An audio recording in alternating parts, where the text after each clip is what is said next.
Gonna go see if we can find out what's wrong with the wagon today. It's a 1990 Civic wagon, real time all-wheel drive.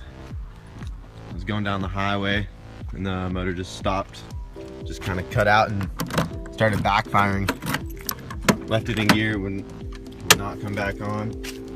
Now it just kind of sits and turns over and makes some popping noises. It's been sitting here for a couple days. See if it sounds any different. Nope.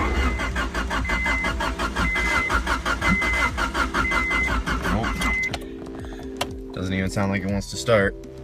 So, at least a couple days ago it was backfiring when I was doing that, but now completely stopped. So, I'll pop the hood and see if I can find out what's up with it.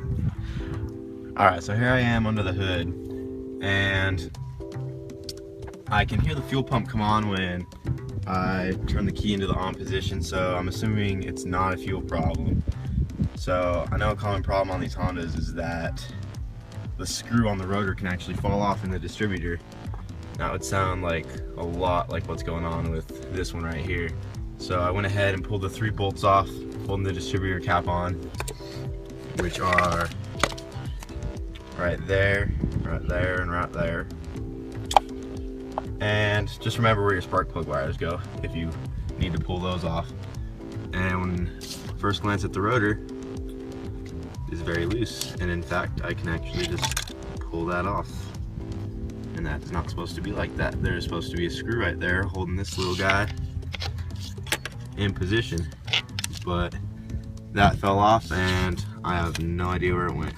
It wasn't inside the cap.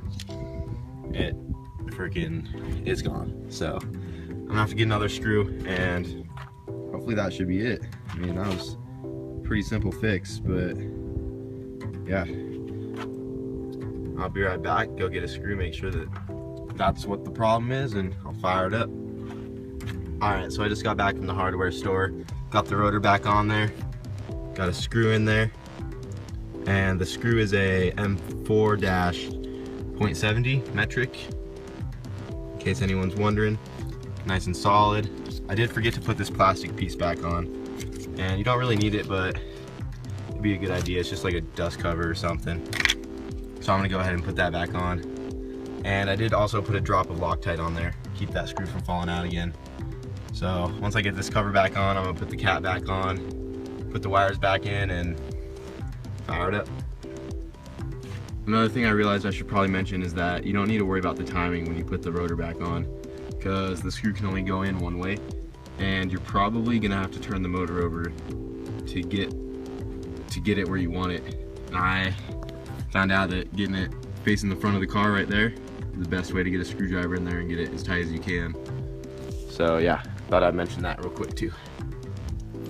Alright, now that we got the cap back on there, I'm gonna go back in there and see if it'll fire up.